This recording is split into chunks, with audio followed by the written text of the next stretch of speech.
the issue with the WNBA, and I'm going to repeat a mantra. It is the most unlikable league and culture in all of sports by far. And I'm talking from the players to some of the ownership, to all the media members, to the podcasters, to those who defend it. It's the most unlikable league in the whole wide world.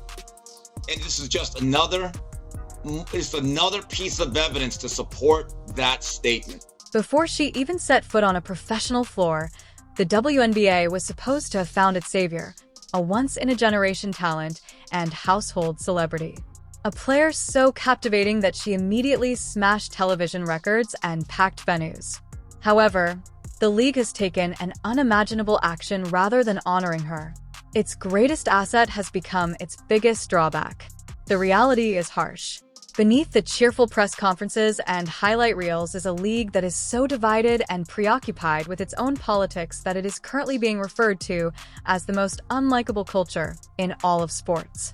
Furthermore, neither detractors nor competing groups provide evidence to support that assertion. It stems from how they've handled the one individual who could have ensured their future. It wasn't an isolated incident for Caitlin Clark to turn down the multi-million-dollar, life-altering offer.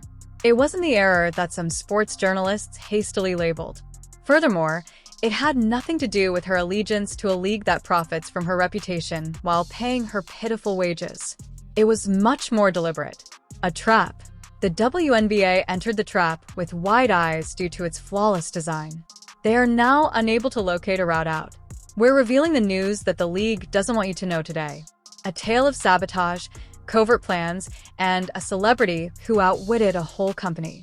Because Caitlin Clark's recent actions have the potential to bring down the entire system in addition to making the WNBA answerable for its wrongdoing. You must first comprehend the bait in order to appreciate the genius of Caitlin Clark's approach. And it was perfect. Unrivaled was a brand new league.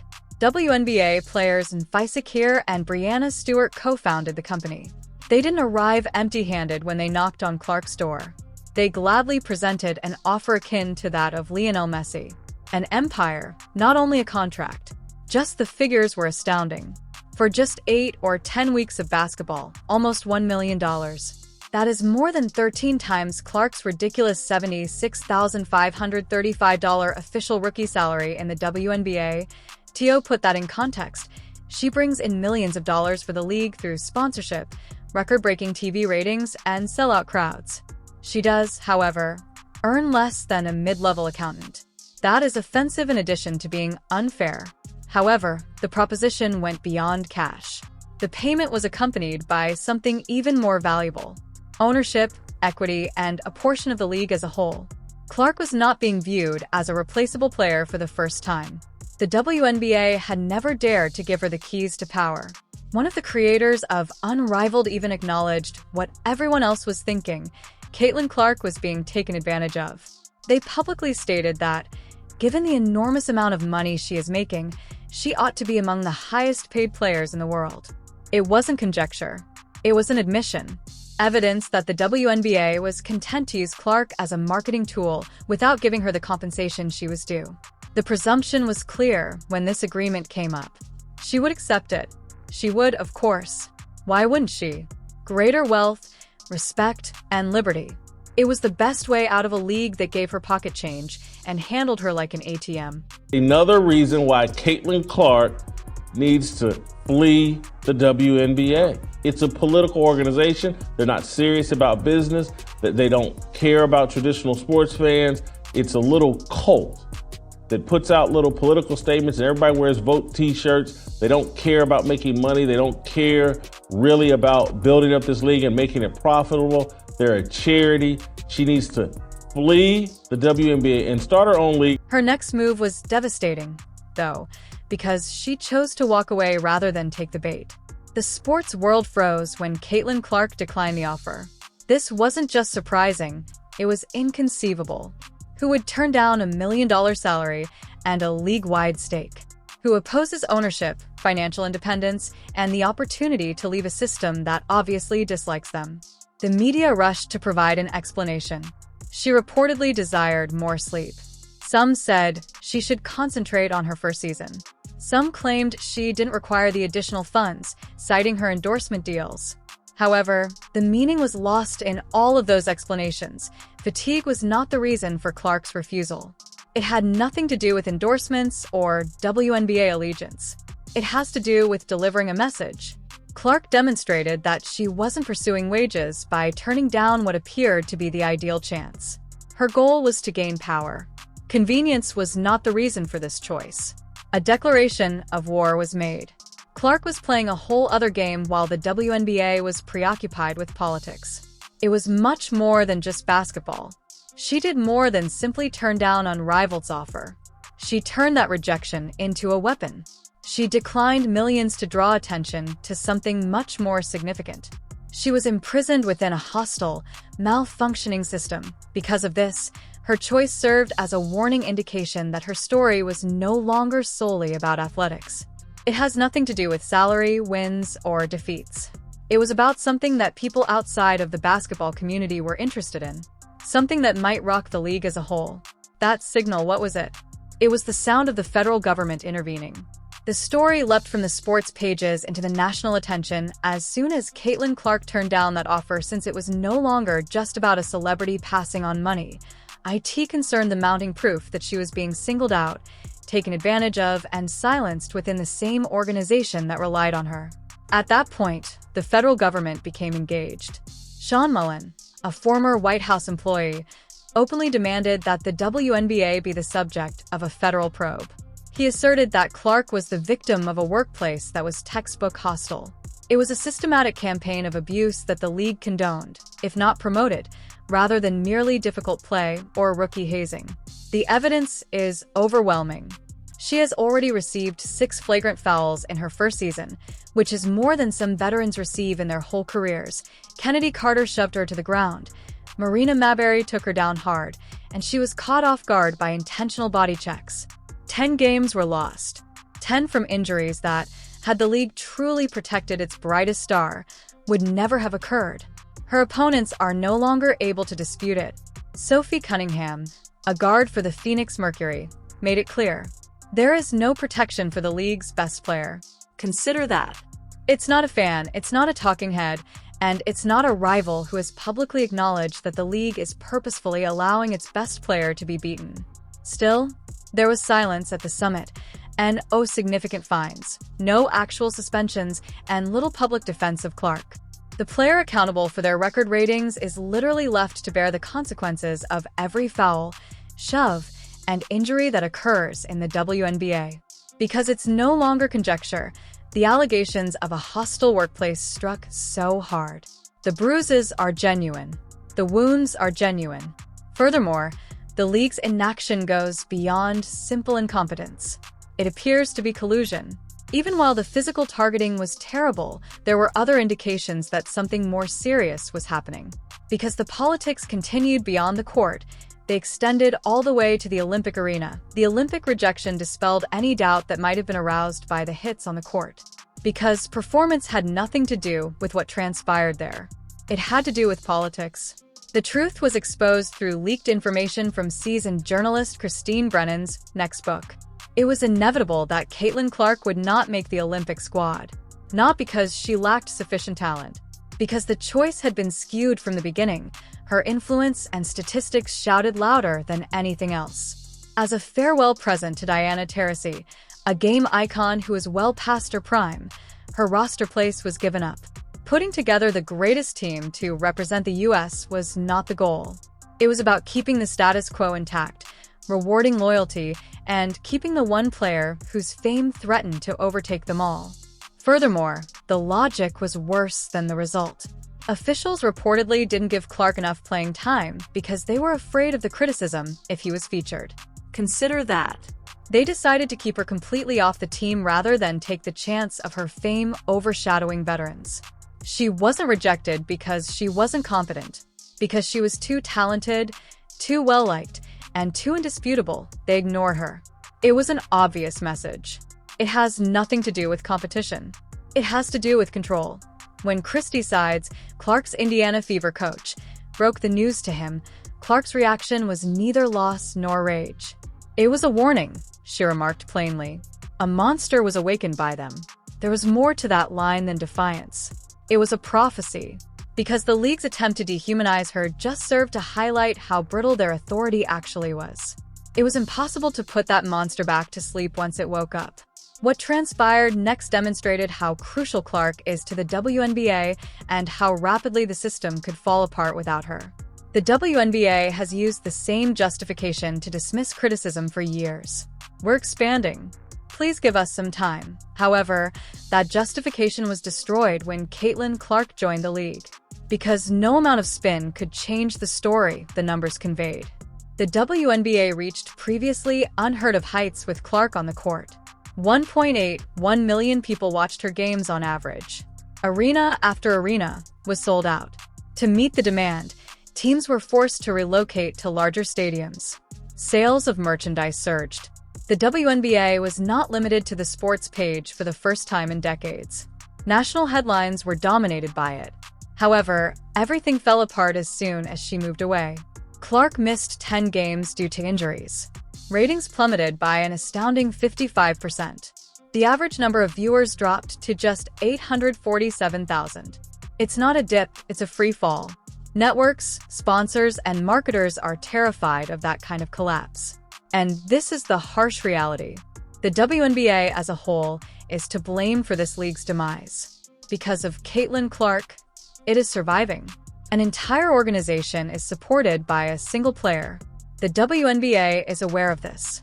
The networks are aware of this. Even her competitors are aware of it.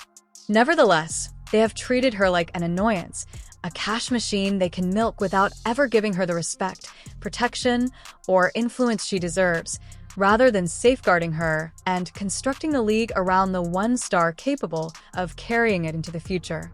The figures don't lie, thus it's self-destructive in addition to being short-sighted. The WNBA is not only weaker, but irrelevant without Caitlin Clark.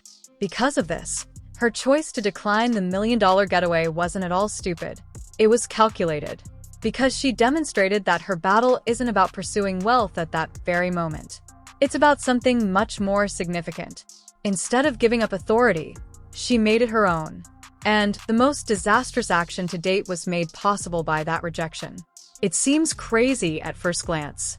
Caitlin Clark turned down $1 million, stock in a brand new league, and independence from the politics of the WNBA. But what she earned from that act was more brilliant than what she sacrificed. Because the money was never the reason for that rejection. It has to do with leverage. Clark shifted the entire conversation overnight by declining the unparalleled offer. She wasn't your average athlete looking to make a living. She developed into the athlete who would give up millions to make a point. And that point went straight to the core of the WNBA. She refuses to participate in the flawed system. Consider how disastrous that was for the league's reputation. Critics had claimed that Clark was being taken advantage of for months. Fans have been pleading with the league to provide her better treatment for months. However, the story didn't take off until she turned down $1 million salary. All of a sudden, the abuse was more than conjecture. It was indisputable, because until there is a greater risk involved, no athlete would turn down such a sum of money. Her rejection caused a minor dispute to make headlines across the globe. It turned the murmurs of a harsh workplace into a scream that the league was unable to ignore.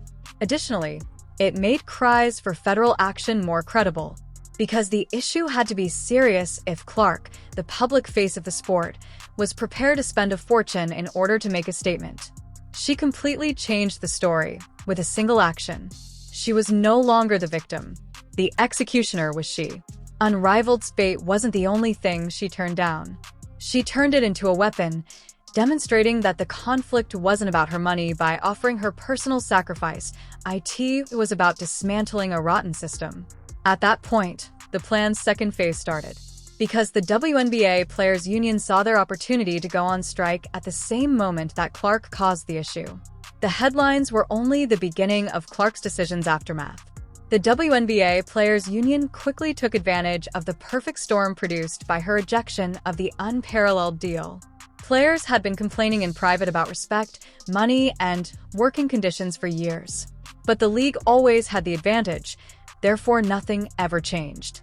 Until Caitlin Clark blasted the doors wide, management was aware that the players lacked the power to contest the contracts, which were set in stone until 2027.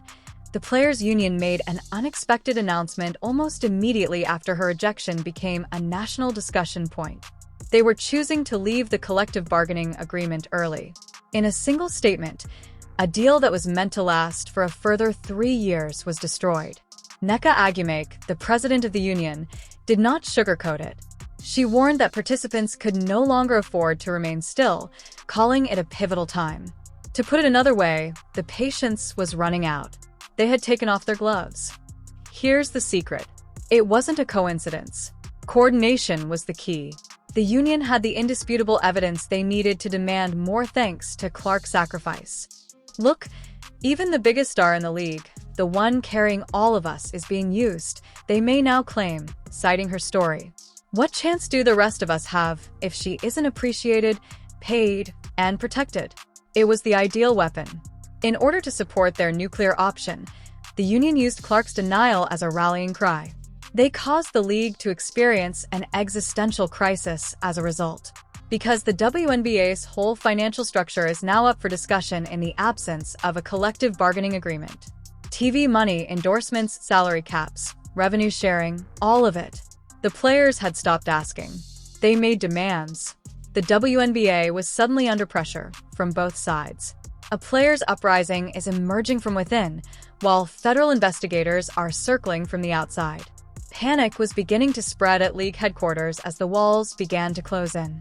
The WNBA was small, specialized, and shielded from true accountability for many years.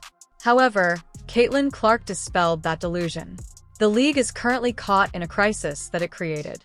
With allegations of a hostile workplace, possible civil rights violations, and proof that Clark has been singled out on purpose, federal investigators are circling around on one side. Subpoenas have the potential to reveal years' worth of internal correspondence, confidential discussions, and leaked policies that the public was never supposed to see. The cover-up might appear worse than the actual abuse if even half of the rumors are accurate. The Players' Union, on the other hand, has stated that if the league doesn't give them their due share, they would shut down the entire business. They are prepared to go nuclear by tearing up the collective bargaining agreement. That isn't a strategy for negotiating. It's a war declaration. And the same player the league attempted to dehumanize is caught in the middle. Currently, he is the most powerful person in the organization's history, from being the WNBA's golden goose. Caitlin Clark is now its biggest threat. She is currently dismantling the system they created to control her. The panic inside league offices is palpable. Do they eventually defend their star, own up to their mistakes, and ask for forgiveness? Or do they intensify, portraying Clark as self-centered, challenging, and even hazardous to the game she's trying to save with the help of their media allies? All of the future options are risky and unreliable. Because the public is watching, the numbers are available, and the truth is known. Caitlin Clark was viewed by the league as their savior. Rather, they might have produced their own executioner by underestimating her. The WNBA believed it could manage Caitlin Clark. They believed they could profit from her celebrity status while confining her to the same flawed system that all other players had to deal with. However, by attempting to humble her, they unleashed something for which they were unprepared. It wasn't an error for her to turn down the unbeatable $1 million offer. It was a brilliant move, a sacrifice that made quiet dissatisfaction into a player uprising, turned rumors into headlines, and compelled the federal government to confront the league's darkest secrets. The WNBA is currently at a turning point. Investigations that can reveal years of abuse and corruption on the one hand. Conversely, there was a union uprising calling for a total financial reform. The player they can't stop, the one they need the most, and the one they attempted to break is smack in the middle. Caitlin Clark didn't simply turn down the bait. She used it as a weapon. And the entire system might be destroyed by that weapon. The WNBA's ability to weather this storm is no longer the question. The question is whether it can withstand Caitlin Clark, as the monster they awakened won't go back to slumber.